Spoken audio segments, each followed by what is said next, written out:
Cet après-midi-là, 3 garçons la suivirent dans la salle de bain, pensant pouvoir la réduire au silence par l'intimidation.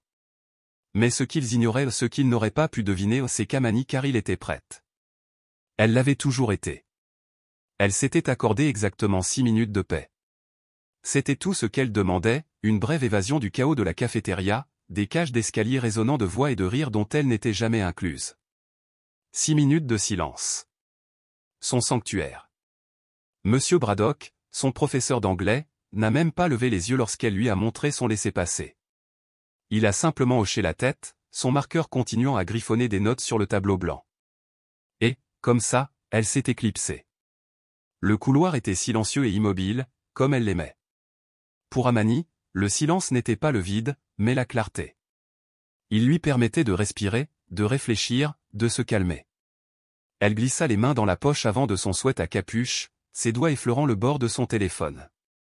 Ses pas étaient lents, posés, tandis qu'elle comptait chaque carreau sous ses pieds, ce qu'elle faisait chaque fois que son monde semblait légèrement déséquilibré. 27 carreaux. C'est le nombre de carreaux qu'il lui fallait pour aller de la cafétéria aux toilettes des filles les plus éloignées, à l'ouest de l'école. Ce n'était pas le plus pratique, mais c'était précisément pour cela qu'elle l'avait choisi. Personne ne l'utilisait. Les professeurs l'évitaient.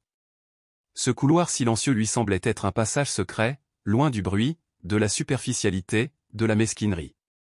Hors de leur portée. Sauf qu'aujourd'hui, quelqu'un d'autre avait découvert sa cachette. En tournant au coin, son souffle s'arrêta, l'espace d'une seconde. 3 garçons attendaient. Tyler Crayon, Jackson et Malik Stafford. Ils étaient affalés contre le mur en face de la porte de la salle de bain, comme s'ils étaient maîtres de la salle de bain. Comme s'ils étaient maîtres de tout. L'estomac d'Amani se noua, non pas de peur, mais de reconnaissance. Son esprit se concentra brusquement. C'était comme si quelque chose dans son tube. Tyler, toujours le plus bruyant, faisait craquer ses articulations, prêt à monter sur scène. Jackson arborait ce sourire narquois caractéristique, celui qu'il réservait aux paroles cruelles et stupides. Et Malik, il ne souriait pas. Il ne parlait pas. Il fixait simplement. Observant. Calculant. Sans hésiter, Amani les dépassa, le regard fixé devant elle. Aucun contact visuel. Aucune hésitation. Aucun signe de reconnaissance. La porte des toilettes grinça en se refermant derrière elle. Elle entra dans la première cabine, la verrouilla doucement et prit une inspiration. Son pouls s'emballait, non pas de panique, mais de certitude quant à ce qui allait se passer. Puis vinrent les voix. Des rires. Des murmures. Des pas. 1, 2, 3. Yo, cria Jackson, d'une voix trop forte dans l'espace confiné. Ça va bien, Carillel ? Elle n'a pas répondu. Tu n'as pas l'intention de pleurer, n'est-ce pas ? Ce serait gênant. Toujours rien. La voix de Tyler résonna ensuite. Tu te souviens de cette fois, en cours d'histoire, où elle a essayé de jouer les héroïnes ? Je n'ai fait qu'une blague, et elle a voulu être Rosa Parks ou un truc du genre. Un léger bruit sourd. L'un d'eux donna un coup de pied dans la porte de la cabine. Amani ne bougeait pas. Elle ne parlait pas. Elle écoutait simplement, le cœur battant, la respiration maîtrisée, les mains calmes. Et puis la voix de Malik est arrivée, basse et égale. Elle se croit meilleure que nous. C'est ça le problème. Ce qu'ils ignoraient et qu'aucun d'eux ne pouvait voir, c'est qu'Amani avait déjà posé son téléphone sur le distributeur de papier toilette avant d'entrer dans la cabine. La caméra tournait. 2 pressions rapides sur le bouton latéral, et tout était filmé. Elle n'avait pas prévu ce moment, mais elle n'était pas naïve. Elle savait ce qui allait arriver. Elle sentait la pression monter toute la semaine. Et maintenant, la tempête était arrivée.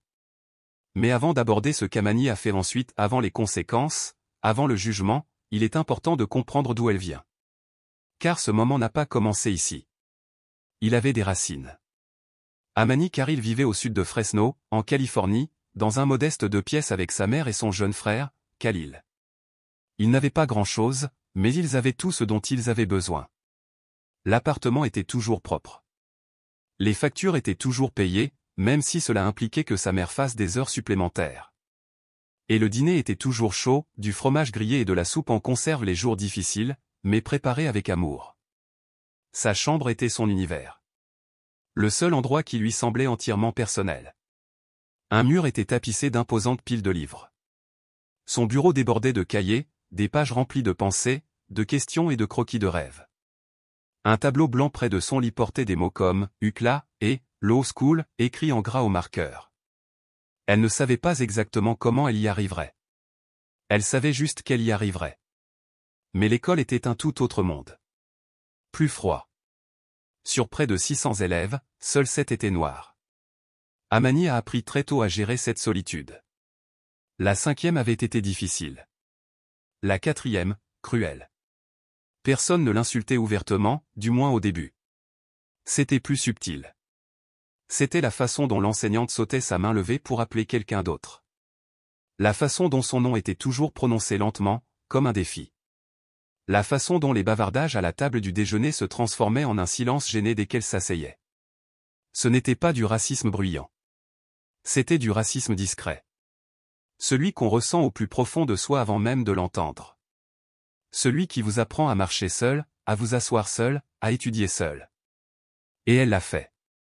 Non pas avec amertume, mais avec détermination. Elle n'a pas gaspillé son énergie à essayer de s'intégrer là où elle n'était clairement pas désirée.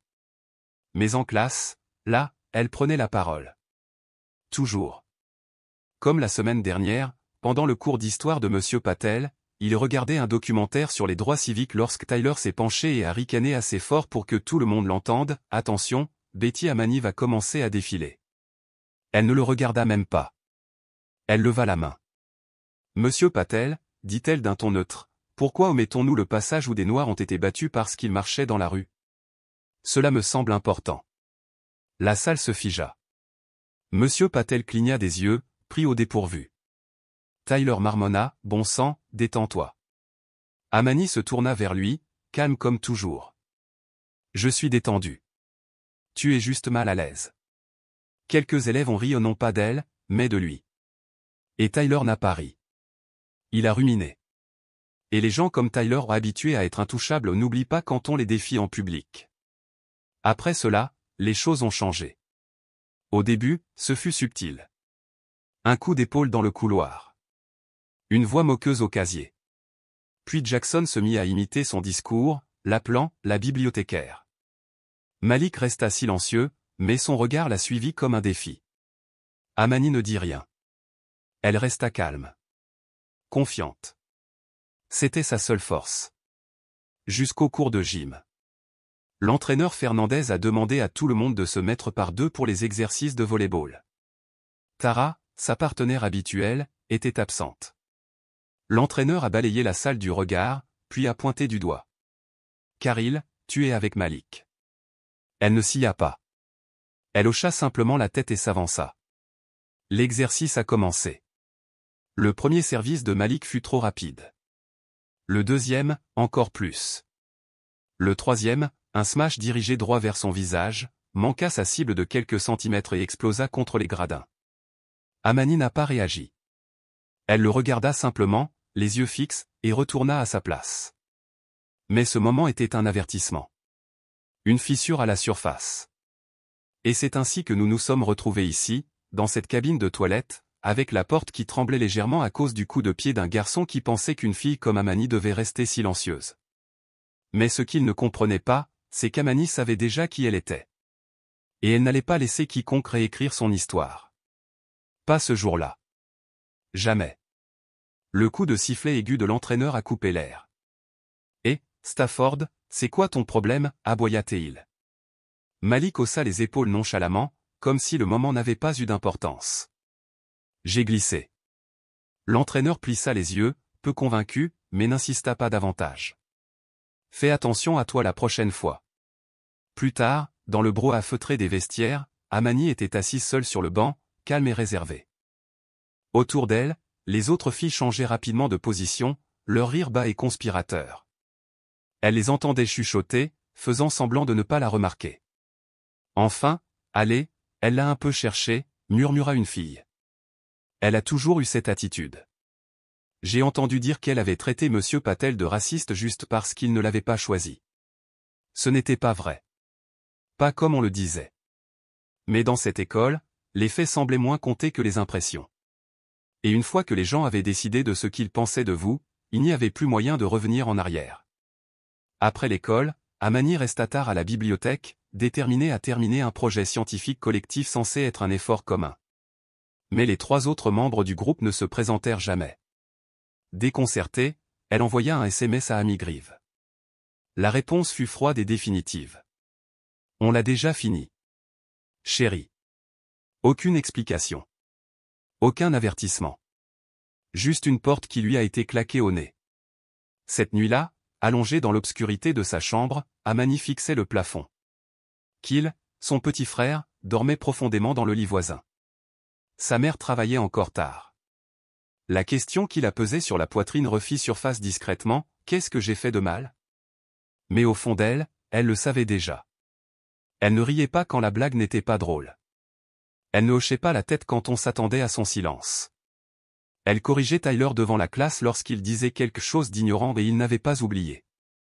Certains enfants, apprenait-elle, ne pardonnent jamais l'humiliation d'être méprisés. Surtout pas par quelqu'un comme elle. Le lendemain matin, au 2e cours, elle entra en classe et remarqua un morceau de papier soigneusement plié sur son bureau. Pas de nom. Pas d'écriture qu'elle reconnaisse. Juste un message, simple et glaçant. « Je parie que tu ne diras rien la prochaine fois. » Elle le fixa longuement, les mots s'enfonçant comme des pierres. Puis elle rangea discrètement le mot dans son sac à dos. En parler à quelqu'un? Bien sûr. Mais que dirait-elle? Et qui l'écouterait? L'école avait des affiches sur la tolérance zéro. Il donnait des conférences sur la gentillesse et l'inclusion, projetait des vidéos brillantes sur la défense des autres. Mais lorsque les blessures étaient invisibles, lorsque le mal se manifestait par des murmures et des indifférences, personne ne voyait rien. Il était plus facile de l'ignorer, les enfants seront des enfants. Ou pire, elle est tout simplement trop sensible. Alors Amani resta silencieux. Jusqu'à mercredi. Le déjeuner avait été bruyant et chaotique. Elle toucha à peine à sa nourriture, juste quelques frites et s'assit près de la fenêtre, à sa place habituelle, dans le coin le plus éloigné, le regard perdu dans le vide. Puis, sans un mot, elle se leva, jeta son plateau et se dirigea vers le couloir.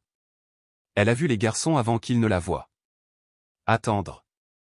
Elle marcha quand même vers la sortie. Ni vite, ni lentement. Juste d'un pas assuré. À cet instant, elle prit une décision discrète. Si quelque chose devait arriver, qu'elle le fasse. Mais pas à leurs conditions. La porte de la salle de bain s'est refermée derrière elle.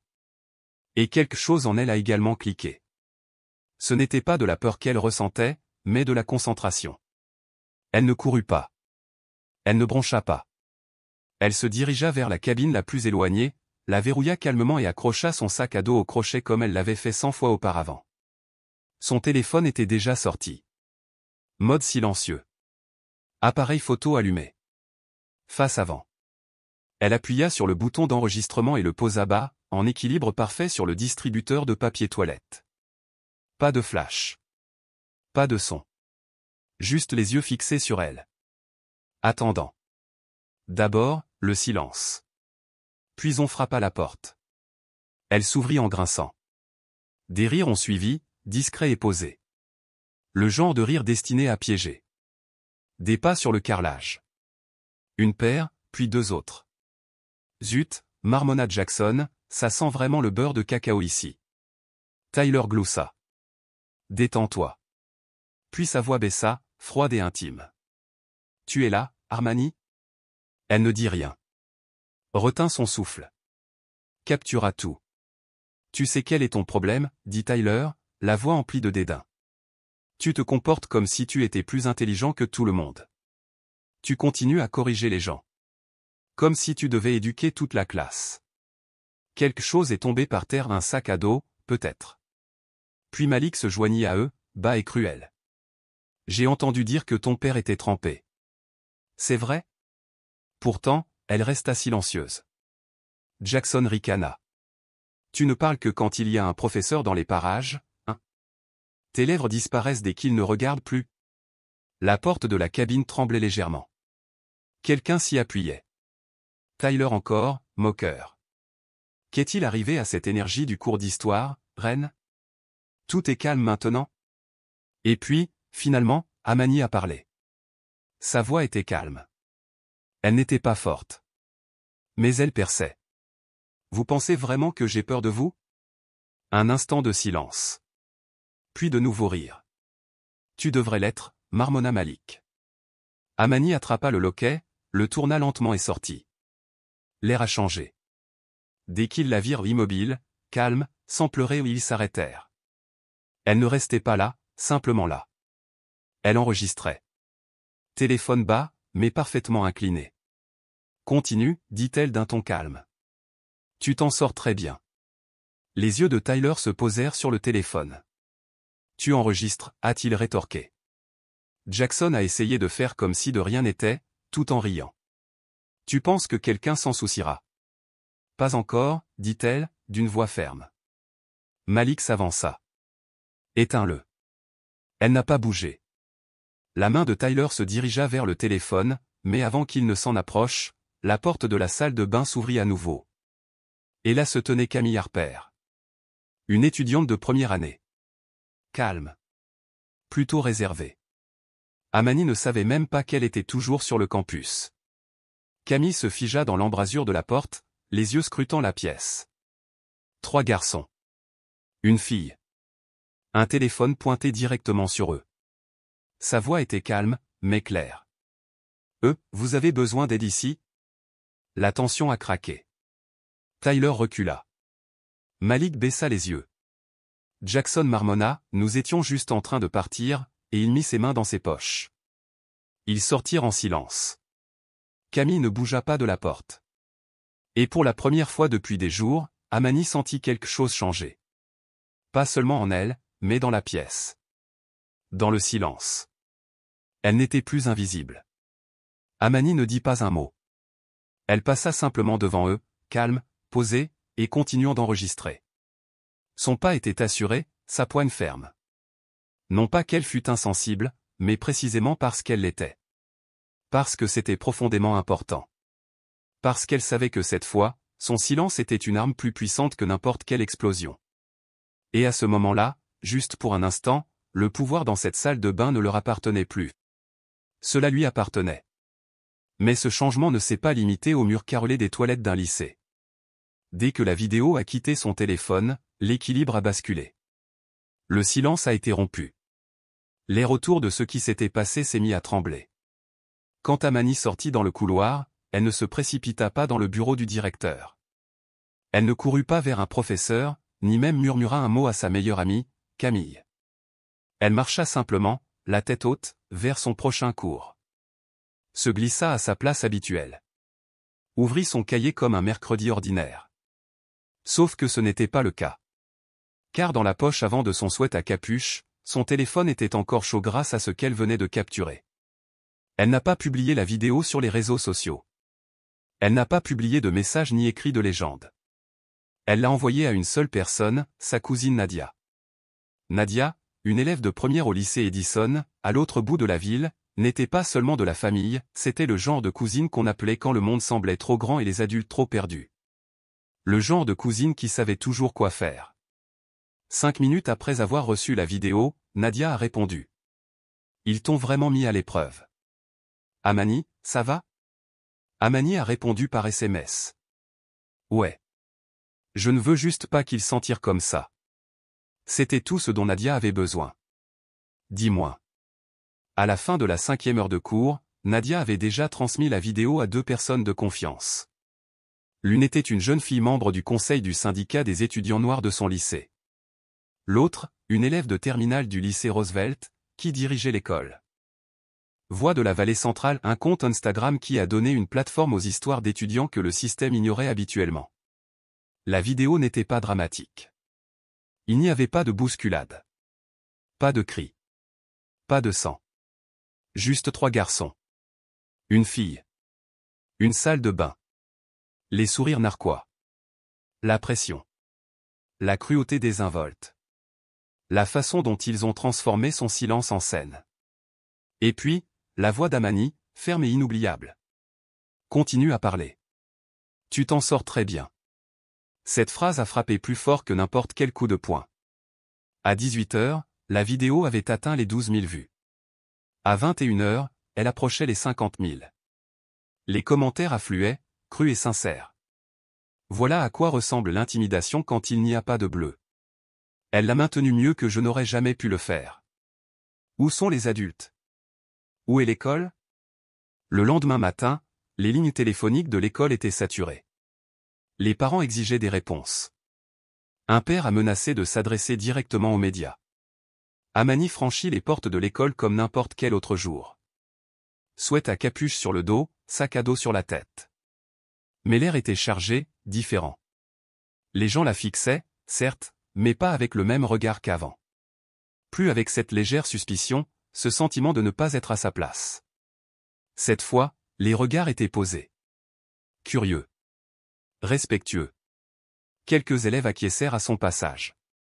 Pas des amis. Pas même des enfants à qui elle avait déjà parlé. Plus que des témoins, désormais. Des gens qui ont vu quelque chose de courageux et de réel. Elle atteignit son deuxième cours avant que l'interphone ne se mette à crépiter. Amani Karil au bureau du directeur. Elle ne s'est pas précipitée. Elle a pris son temps pour ranger ses affaires. Dans le bureau, le directeur Garvey n'était pas seul. À ses côtés se trouvait la directrice adjointe Lynn, la conseillère d'orientation Madame Kiné, au bout de la table, la mère de Malik. Amani était assise. Sa voix, lorsqu'elle parlait, était douce. Maîtrisée. Pourquoi suis-je ici? Garvey s'éclaircit la gorge. Nous avons pris connaissance d'une vidéo circulant en ligne. Il semble que vous ayez filmé des élèves en privé sans leur consentement, ce qui pourrait constituer une violation? Je me suis enregistré en train de me faire harceler, a-t-elle interrompu, calme et inébranlable, tout comme dans la vidéo. Mademoiselle Karil, nous comprenons votre point de vue, mais... Non, dit-elle, les yeux fixes. Tu n'as pas compris quand j'ai dénoncé Jackson pour avoir volé mes devoirs. Tu n'as pas compris quand Tyler s'est moqué de ma voix au gymnase. Tu ne comprends que maintenant, parce que toute la ville te regarde. Madame Kin se pencha en avant, la voix adoucie. Amani, nous essayons de créer un espace sûr pour que tu puisses exprimer tes sentiments. Je n'ai pas besoin d'un espace sûr, a répondu Amani. J'avais besoin d'une école sûre. Tu as eu 2 ans pour me l'offrir. Le silence s'abattit sur la pièce. Puis la mère de Malik prit la parole. Son ton était tendu, interrogateur. Mon fils a dit qu'il jouait juste. Amani rencontra directement son regard. Seriez-vous d'accord pour que 3 garçons coincent votre fille dans une salle de bain? Cette question m'a frappé comme une pierre dans une eau calme. La pièce était à nouveau silencieuse. Le directeur Garvey a finalement croisé les mains et a donné sa réponse mesurée. Nous procédons à un examen formel. Il y aura des conséquences. Nous vous remercions de nous en avoir informés. Je ne te l'ai pas apporté, dit Amani en se levant. La vérité l'a fait. Elle est sortie. Ce soir-là, l'école a publié une déclaration publique soigneusement formulée. Nous sommes au courant d'un incident récent impliquant plusieurs élèves. Bien que nous ne puissions pas commenter les cas individuels, nous restons déterminés à favoriser un environnement d'apprentissage respectueux et inclusif pour tous. Ils ne lui ont pas donné de nom. Ils n'étaient pas obligés de le faire. Tout le monde le savait déjà. Mais cette histoire n'était pas terminée, loin de là. Car lorsque la vérité éclate, elle ne se contente pas d'illuminer la surface. Elle exhume tout ce qui était enfoui en dessous. Le lendemain matin, l'école ne ressemblait pas à une école. À 8h15, une nuée de journalistes envahissait l'entrée principale. La sécurité avait bloqué le parking. À l'intérieur, les élèves chuchotaient, mais pas à propos d'examens, de TikTok ou de relations sexuelles. Ils parlaient d'Amani. Et pas seulement ce qu'elle avait fait, mais ce qu'elle représentait. La rencontre aux toilettes n'était pas choquante parce qu'elle était nouvelle. Elle l'était parce qu'elle avait été vue. Parce que quelqu'un s'était tenu là, l'avait enduré et l'avait affronté sans broncher. Sans crier. Sans lever la main. À l'heure du déjeuner, 2 autres filles s'étaient manifestées. Une latino, une philippine. Elles racontaient des histoires différentes, des noms différents, des situations différentes. Mais les schémas étaient étrangement familiers, coincés dans les toilettes, moqués à la cantine, ignorés par les professeurs. Ce jeudi-là, le surintendant du district est arrivé, accompagnés d'une équipe d'intervention d'urgence complète. Amani les observait par la fenêtre du bureau, des hommes en chemise boutonnée, des femmes cochant des cases sur des presse-papiers, des employés échangeant des regards et tapant sur leurs montres. Mais aucun d'entre eux ne pouvait défaire ce qui avait déjà commencé. Parce que la vérité était entrée dans la lumière. Et cette fois, ce n'était pas un départ. Ils l'ont rappelé. Mais cette fois, elle n'était pas seule. Sa mère était assise à côté d'elle, silencieuse, épuisée, mais inébranlable. L'épuisement se lisait clairement dans ses yeux, mais il y avait aussi du feu. Une résolution silencieuse qui faisait paraître la pièce plus petite. « J'apprécie que vous m'ayez appelé, dit-elle d'une voix calme et ferme. Mais ne prétendons pas que ce soit une question d'inquiétude. Vous ne protégez pas ma fille. Vous vous protégez vous-même. Vous nettoyez ce gâchis après l'avoir laissé pourrir trop longtemps. » La conseillère s'agita sur son siège, essayant d'apaiser la tension. « Nous voulons rétablir la confiance, dit-elle d'un ton doux et répété. La mère d'Amani haussa un sourcil, peu impressionnée. Je ne savais pas que la confiance était une chose à laquelle on avait pensé. Monsieur Garvey s'éclaircit la gorge, gêné. Il prit un dossier et leur tendit un exemplaire fraîchement imprimé de la nouvelle politique, respect et inclusion, du district. Ça avait l'air officiel, logo en couleur, liste à puces et le genre de jargon sur la diversité qui remplit les classeurs de formation, mais rarement les cœurs. Amani le feuilleta, parcourut les mots-clés et le fit glisser sur la table sans dire grand-chose. « Je sais déjà ce qu'est le respect, dit-elle doucement. Vous avez juste oublié. » À l'extérieur de ce petit bureau stérile, quelque chose avait commencé à changer. Les enseignants, surtout ceux qui étaient restés silencieux, voulaient maintenant parler. Monsieur Patel la retrouva après le cours, la voix basse, le regard plein de remords. « J'aurais dû dire quelque chose quand Tyler a fait cette blague, admit-il. Je pensais que ce n'était pas mon rôle. Je comprends maintenant que si. L'entraîneur Fernandez l'a prise à part près des distributeurs. J'aurais dû mettre Malik sur le banc ce jour-là. Je l'ai vu. Je l'ai ignoré. C'est de ma faute. » Amani ne répondit pas grand-chose. Elle n'en avait pas besoin. Car maintenant, les gens la regardaient enfin vraiment, même ceux qui avaient fait semblant de ne pas être là pendant des années. Vendredi, l'école a organisé un cercle d'écoute à la bibliothèque. La moitié des chaises étaient occupées par des élèves. L'autre moitié était occupée par des enseignants, des administrateurs et quelques parents courageux qui voulaient entendre la vérité ou peut-être simplement en être témoins. Amani n'avait pas prévu de prendre la parole. Elle n'était pas là pour se produire. Mais quand le micro est arrivé, elle s'est levée. Pas de fiche. Pas de discours répété. Juste sa voix. « Je n'ai pas enregistré cette vidéo pour qu'elle devienne virale, a-t-elle déclaré. Je l'ai fait parce que j'étais fatiguée. Fatiguée d'être la seule à remarquer. Fatiguée de rire aux blagues qui n'étaient pas drôles. Fatiguée de savoir que si je disais quoi que ce soit, on me traiterait de problème. » Elle s'arrêta et le laissa flotter dans l'air. « Mais maintenant, vous l'avez tous vu. Et si vous l'ignorez maintenant, ce sera votre faute, pas la mienne. » Personne n'a applaudi. Non pas qu'il s'en fichait, mais parce que ce n'était pas ce genre de moment. Ce n'était pas pour applaudir. C'était un moment de règlement de compte. Le lundi suivant, l'école a annoncé les suspensions. Tyler. Jackson. Malik. 2 semaines hors campus. Suivi psychologique obligatoire. Ce n'était pas justice. Mais c'était quelque chose. Et pour une fois, les garçons ne sont pas repartis indemnes. Mais le véritable changement ne résidait pas dans la punition, mais dans le public qui regardait désormais. La communauté s'était réveillée. Des parents du quartier avaient organisé une réunion publique. Un ancien élève noir était revenu prendre la parole, racontant des expériences similaires depuis longtemps enfouies. Un établissement universitaire voisin avait proposé d'organiser des formations sur les préjugés raciaux et des ateliers sur la sécurité des étudiants.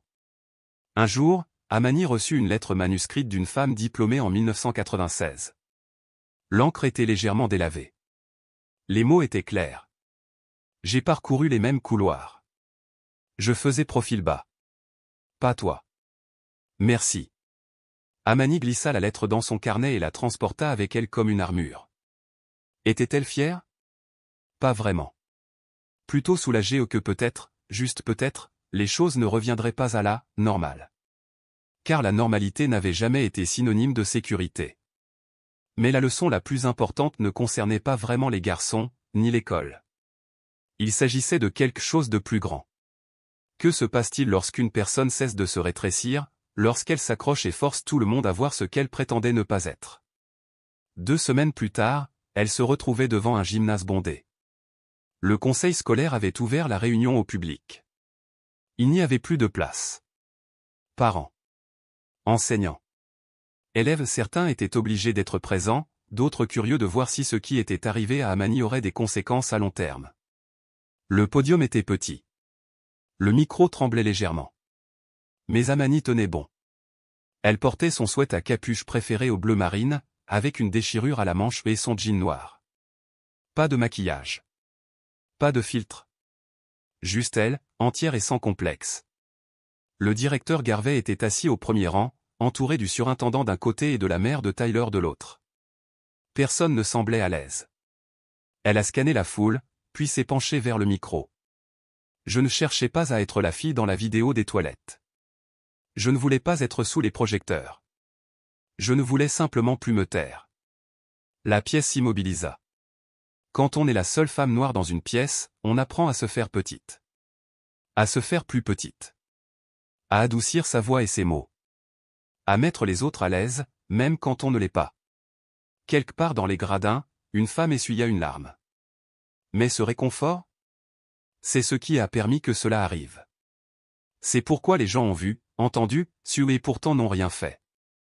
Elle se tourna vers le mur du fond, où se tenait un groupe silencieux d'étudiants, parmi eux, Camille et un garçon de sa classe d'art qui lui fit un petit signe de tête encourageant. « Je n'ai rien dit parce que j'étais courageuse », a-t-elle dit. « J'ai parlé parce que le silence ne me protégeait plus. Il les protégeait. » Puis elle plia son papier et descendit. Pas d'applaudissements. Pas tout de suite. Juste un silence profond, posé, vrai. Puis un applaudissement. Puis un autre. Puis la salle se leva. Ce n'était pas cinématographique. C'était mérité. Dans les semaines qui ont suivi, l'école a introduit de réels changements. Formation obligatoire sur les préjugés pour le personnel. Un comité de sécurité dirigé par des élèves. Un système de signalement anonyme qui ne s'est pas évaporé. Amani n'a pas rejoint les comités. Elle n'en avait pas besoin. Elle avait déjà lancé le processus. Elle reprit sa routine, ses livres, ses cahiers, ses longues promenades solitaires dans les couloirs. Mais tout semblait différent. Les professeurs l'écoutaient désormais. Ses camarades la recherchaient à l'heure du déjeuner. Même Jackson, après avoir purgé sa suspension, lui avait laissé un mot dans son casier.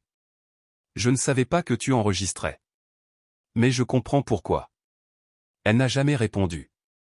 Elle n'était pas obligée de le faire. Parce que ce n'était pas à propos de Jackson. Et il ne s'agissait plus seulement d'elle. Il s'agissait de ce qui se passe lorsque tout le monde détourne le regard et de ce qu'il faut pour les faire revenir en arrière. Un après-midi, alors qu'elle attendait dehors que sa mère vienne la chercher, Camille est apparue à côté d'elle. « Est-ce que tu as parfois peur ?» demanda-t-elle. Amani réfléchit un instant, puis hocha la tête. « Oui. Mais avoir peur ne veut pas dire être silencieux. » Camille sourit faiblement. « Je suis contente d'être entrée à ce moment-là. » Amani lui rendit son sourire, doux et sincère. « Moi aussi. » Ce week-end-là, ils étaient assis sur leur vieux canapé usé par les intempéries, tandis que la télévision diffusait un reportage sur le militantisme étudiant et la sécurité scolaire. Le nom d'Amani apparut brièvement une image fixe de la vidéo, une simple citation de son discours. Sa mère ne dit pas grand-chose. Elle tendit simplement la main et la prit. « Tu as fait bouger quelque chose » dit-elle. La plupart des gens passent leur vie à marcher sans jamais faire ça. Amani ne répondit pas. Elle n'en avait pas besoin. Elle tenait simplement la main de sa mère et regardait vers l'écran, puis au-delà. Le monde n'a pas changé du jour au lendemain. Mais il l'avait remarqué. Et parfois, c'est ainsi que le changement commence. Parfois, la protestation la plus forte se fait dans le silence. Parfois, le pouvoir le plus profond ressemble au calme. Et parfois, ce qui fait éclater un système, ce n'est pas une foule ou un slogan, mais une fille, seule, qui refuse de se rétracter. Alors, Si jamais vous vous trouvez dans une pièce où quelque chose ne va pas, où le silence règne comme une complicité, ne vous laissez pas faire. Dites quelque chose. Enregistrez quelque chose. Soyez la raison pour laquelle quelqu'un ose parler. Parce que si Amani Karil a pu le faire effrayer, acculé, mais déterminé, alors vous le pouvez aussi.